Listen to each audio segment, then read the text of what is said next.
মোজা আনো নাই, তুমি মোজা আনো নাই? এখন তোমার মোজার লেগে 30 টাকা করে জরিমানা যায় বোঝান কোতে। হ্যাঁ, নিয়ে যাইতে দেবো, কিন্তু তোমার তো মোজাটা নেওয়া উচিত ছিল।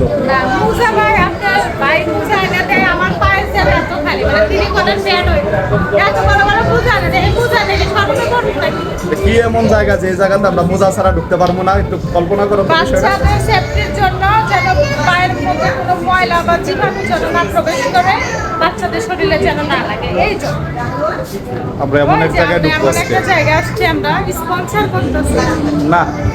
আমাদেরকে একটু সময় পাস করার জন্য। আমাদের এখান থেকে মৌজা কিনতে হবে, মৌজা কিনে আমরা বাচ্চাদের সাথে আমি আপনার কথা জিজ্ঞেস করছি।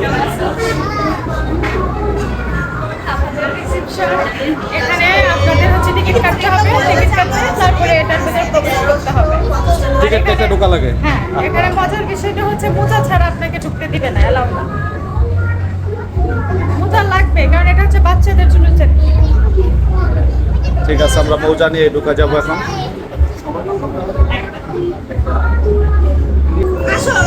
এই যে হচ্ছে মৌজা, ঈদের পরে এই যে হচ্ছে মৌজা। আল্লাহ, সমন মৌজাটা শুরু হয়ে গেল কেনা? ভালো হয়েছে ভাই, ভালো হয়েছে। এখন থেকে এটা সেটিং করে রেখে দিব। আপনাদের এখানে আসবে, এটা পরে আসবো। 30 টাকা দিয়ে কিনছি রাইস। তোমার দোকানে 30 টাকা জরিমানা গেল।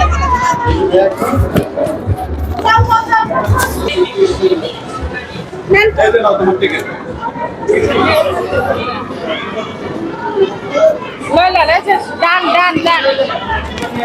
যাও যাও, টিকিট শুরু করো।